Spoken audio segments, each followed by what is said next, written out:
Hello everyone. In this video, we are going to see important news snippets from the Hindu dated 19th of June 2026. Starting with our first article, we will use this article as a value addition in questions related to women or political representation. What is the news? Association for Democratic Reforms ने एक report जारी की है जिसमें उन्होंने बताया कि 30,000 near about candidates were on the field for 20 assembly elections since 2023, but among them only 10% were women. So इसको कहाँ यूज करेंगे? Gender disparities in political representation, or we can use this in internal democracy को upheld करने के लिए. Next article is from GS2 governance से relate करेंगे. We have already discussed this article one day before regarding cough syrups and other syrups. What was the news? We already know that these syrups were removed from Schedule K and were added to Schedule H. अब ये trigger क्यों हुआ? Trigger इसलिए हुआ क्योंकि Indian कफ syrups जो है उनमें एथेनल ग्लाइकॉल एंड डाईएथेनल ग्लाइकॉल पाया गया and these are very harmful because इन्होंने 300 प्लस चाइल्ड डेथ्स कॉज की हैं globally as per WHO. Government action, syrups को रिमूव कर दिया शेड्यूल के से, कहाँ ऐड कर दिया? शेड्यूल एच में. Earlier they were over the counter drugs, मतलब आप आराम से बिना प्रिस्क्रिप्शन के लेके आ सकते थे लेकिन अब नहीं लेके आ सकते. But now prescription is mandatory and sale will only happen through licensed pharmacies. Why health concern is there? Because इसमें कुछ ऐसी चीज़ें डाली जाती हैं जिससे हेल्थ खराब होती है. ये चीज़ें कॉमन है कि हमें पता होगा कि हेल्थ खराब होगी, बीपी बढ़ सकता है, हार्ट हेल्थ खराब हो सकती है एंड चिल्ड्रन के लिए तो हार्मफुल ही है. और प्रॉब्लम क्या है इंडिया में? सेल्फ मेडिकेशन की. We generally go to pharmacist rather than a doctor and the pharmacist happens to be de facto primary healthcare providers in India, which is very wrong because we are not getting a professional help. No doubt pharmacists are also professionals, but they can't replace the doctors. Challenges क्या है? हमारे पास यही challenges नहीं है कि इसमें chemicals पाए गए. हमारे पास regulatory challenges हैं, weak manufacturing quality controls हैं, structural challenges हैं. We have understaffed drug regulators, weak inspection capacity, poor enforcement by state drug controllers, and the most important, resistance from pharma industry against stricter compliances. अब ये matter क्यों करता है? implications क्या है कि क्यों हम ऐसा कर रहे हैं? क्योंकि हमारी global image of world pharmacy can be tarnished. Damage कर सकती है हमारी रेपुटेशन को, हमारे ट्रस्ट को.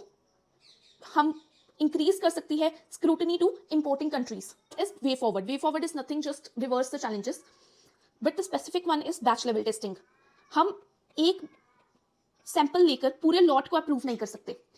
हमें बैचेस में टेस्टिंग करनी चाहिए ताकि हमें पता लगे कि इशू कहाँ पे आ रहा है. स्ट्रिक्ट क्वालिटी कंट्रोल मेजर्स होने चाहिए. फार्माकोपिया कमीशन के स्टैंडर्ड्स को हमें फुलफिल करना चाहिए एंड रेगुलेटरी वर्कफोर्स होनी चाहिए. Next article is from GS2 governance से रिलेट करेंगे. GS3 इंटरनल सिक्योरिटी से रिलेट करेंगे. What is the context? Context is government has ban Telegram for certain days. Under which act? IT act 2000. Under which section? Section 69A. क्या empower करता है ये सेक्शन? It empowers union government को block करने में any online information, website and applications to protect national security, public order, sovereignty. ये किसके ग्राउंड्स हैं? ये ग्राउंड्स हैं आर्टिकल 19(2) के.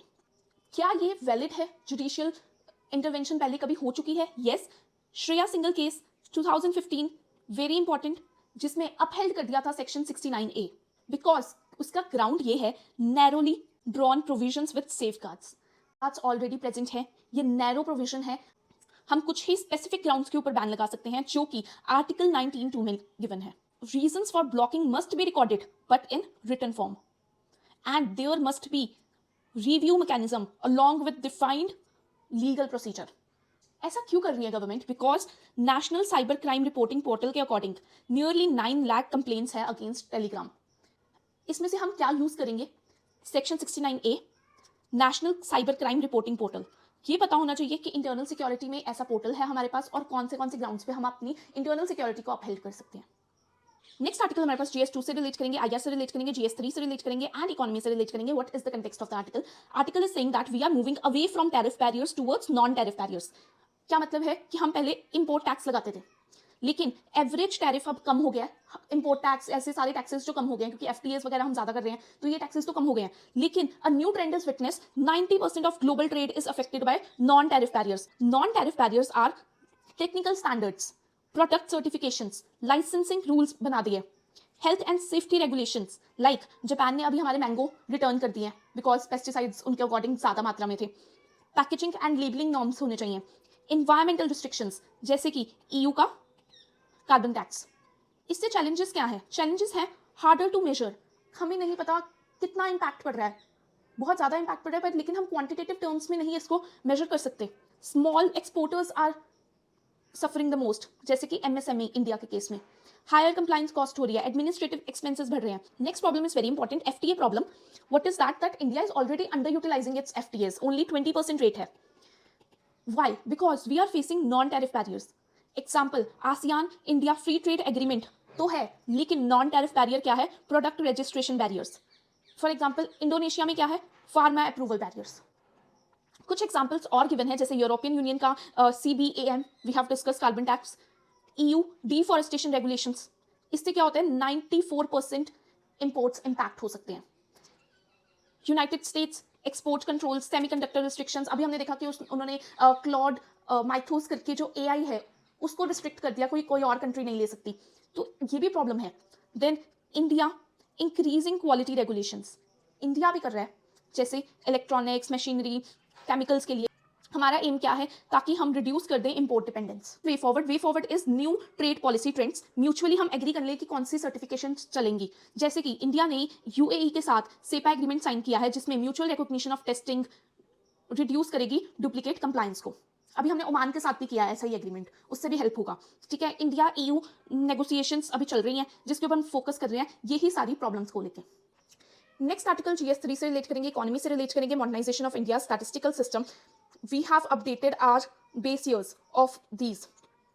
क्यों ऐसा? बिकॉज IMF ने हमें लो ग्रेड प्रोवाइड किया था, C ग्रेड इन मेथडोलॉजी यूज्ड. तो हम रिफॉर्म्स लेकर आ रहे हैं.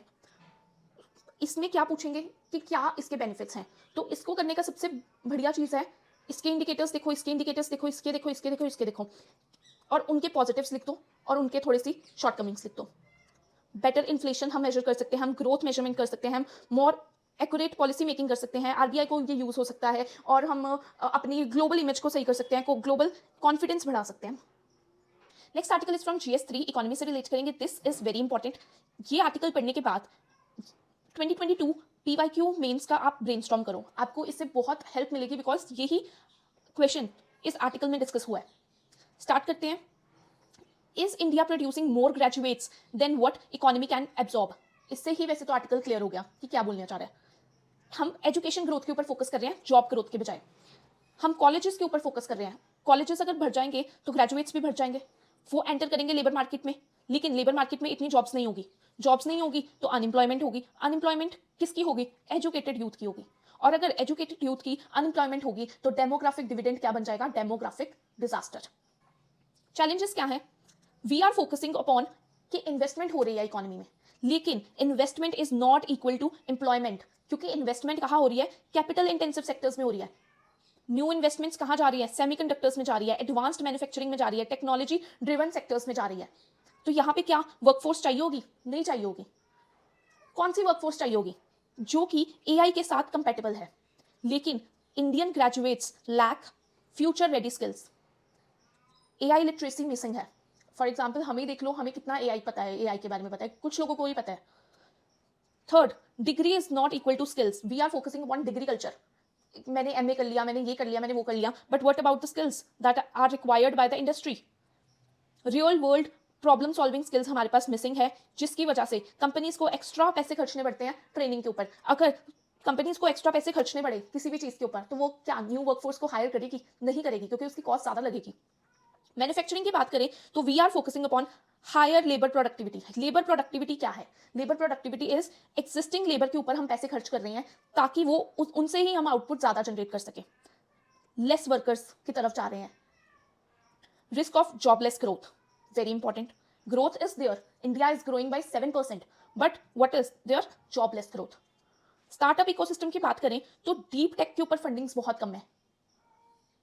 अब मुझे आप ये बताओ, new criteria of deep tech startups का वे अहेड क्या है? India must focus on higher value sectors, very important. हमें R&D के ऊपर खर्च करना चाहिए, IPR के ऊपर खर्च करना चाहिए, डिजाइन के ऊपर खर्च करना चाहिए. एंटरप्रेन्योरशिप, स्टार्टअप कल्चर को बढ़ाओ, जॉब क्रिएटर्स बनाओ. एजुकेशन, अलाइनमेंट चाहिए, क्या डिमांड है और क्या सप्लाई हो रहा है between education and industry, and utilise करो skill India mission, startup India and make in India, so that demographic dividend, demographic burden ना बन जाए। नेक्स्ट आर्टिकल हमारे पास कुछ की डेवलपमेंट्स हैं। Iran and Trump has sign the deal to end the war, but we have to see कि वो diplomatic relations को स्टैब्लिश करते हैं कि नहीं, क्योंकि यूएस एंड ईरान के डिप्लोमेटिक रिलेशंस 1979 के बाद स्टैब्लिश नहीं हुए। 1979 में क्या हुआ था? Islamic revolution. इस्लामिक रेवोल्यूशन क्या था? Which has ended pro western monarchy with theocratic state, जो अभी चल रही थी। नेक्स्ट आर्टिकल हमारे पास केरला के ऊपर है, निपाह वायरस से रिलेटेड है, and we have already extensively covered this. That's it for today's video. Thank you for joining.